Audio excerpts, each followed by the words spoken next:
All right, so today we're diving into the world of probation officers. And honestly, I was surprised by how much more there is to it than meets the eye.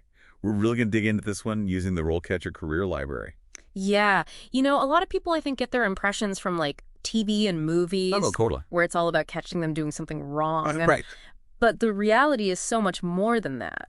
So then what makes it more complex than what we see on screen?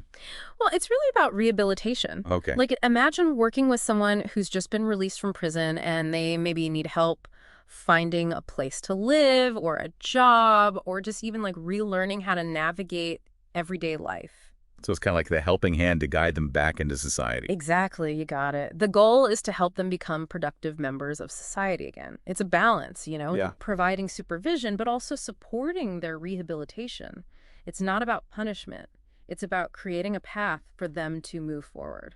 That makes a lot of sense. Yeah, And that must take a certain type of person. totally. Someone who can be firm, but understanding at the same time. Absolutely. And this RoleCatcher guide actually highlights that. When it talks about the skills needed, they say social perceptiveness is key. Social perceptiveness. Yeah. What does that actually mean in this context? It's more than just being observant, right? It's about understanding people's motivations, seeing beyond just what's on the surface. Like, you might be working with someone who says all the right things, Right. but can you tell if they're truly remorseful or if they're just trying to appease you? It's like you're reading between the lines with every interaction. Exactly. And that's where emotional intelligence becomes really important. You need that to work with the individual, but also to navigate all the complexities of the justice system itself. So it's not just about being tough, like we might think. No, not at all. You need empathy and perceptiveness to really do well in this role. What other qualities are important for being a good probation officer? And it's not even just about the person they're working with either. Oh, you mean there's even more to it? Yeah, the justice system itself can be really complicated. Right. And probation officers often have to advocate for their clients within that system. That makes sense. They're like the bridge between the individual and all the legal stuff. Exactly. They might need to help their client get access to resources or understand legal proceedings or even just connect them with other support services. So it's a big responsibility then. For sure. It requires a deep understanding of how everything works.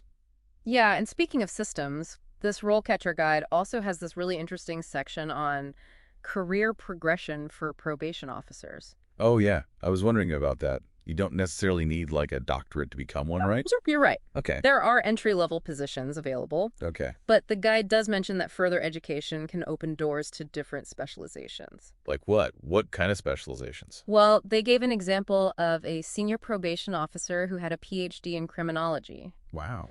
And they also had additional certifications in risk assessment. Certifications in risk assessment. That sounds really specialized. It is, and it shows how the role can change over time. You might start out working directly with people, doing home visits and building those relationships. The hands-on stuff? Exactly. But as you get more experience and maybe get more education, you can move into a more strategic type of position. Interesting. Maybe shaping policies or influencing how the system works, or even doing research to improve those rehabilitation outcomes we were talking about earlier. So there's a path for people who like the direct interaction, Yeah. but also for those who are more analytical. Exactly. Caters to a lot of different interests and skills. So you've got this clear career path, but then the field itself is also changing, right? This RoleCatcher guide mentioned something about how technology is impacting things, especially with data analysis. Right, and that's a really important point. Technology is becoming more and more important in this field. Okay. Probation officers are starting to use data to monitor people, assess risk levels, and even try to predict if someone's likely to reoffend. That's kind of wild when you think about it. It is. Using algorithms to predict human behavior. Yeah, it definitely raises some ethical questions. There's no doubt about it. And the guide actually touches upon that too. Really? Yeah, for example, they have this whole bit about an interview question. Can you describe your experience working with individuals with mental health issues? That's interesting. They bring that up in the context of technology. Exactly, because it shows how you can't just rely on data. Yeah. When you're working with someone who has mental health issues, technology can be a tool, Right. but it can never replace that human element, of building trust and providing guidance and understanding their specific situation. So there's a balance between using the new tools, but also remembering the human side of it. Exactly. And that's a big theme throughout this whole profession, wouldn't you say? Absolutely. And, we haven't even talked about the job outlook yet. Sure. This isn't exactly a field that's like booming with job openings, is it? It's not like the hottest job market or anything. Right, it's not the fastest growing field, but the guy did say there's still a need for good probation officers. Why is that? If it's not growing quickly, what keeps the demand steady? Well, I mean, the justice system is always changing, right? And as a society, we're still figuring out how to best support people who need a second chance. So that role of a probation officer is still really important. They're like right there dealing with all these complicated social issues. Exactly. They see firsthand how the justice system affects people's lives. Yeah. And they help those individuals through all those challenges. This deep dive has been eye-opening for me. I have to say, I only had this like vague idea from TV shows before. Yeah, it's definitely more than meets the eye. Way more. It's not about monitoring ankle bracelets or making sure someone's following the rules. It's about changing lives, dealing with a complex system, asking these tough questions about technology and ethics, even advocating for people who might not have a voice otherwise. You got it.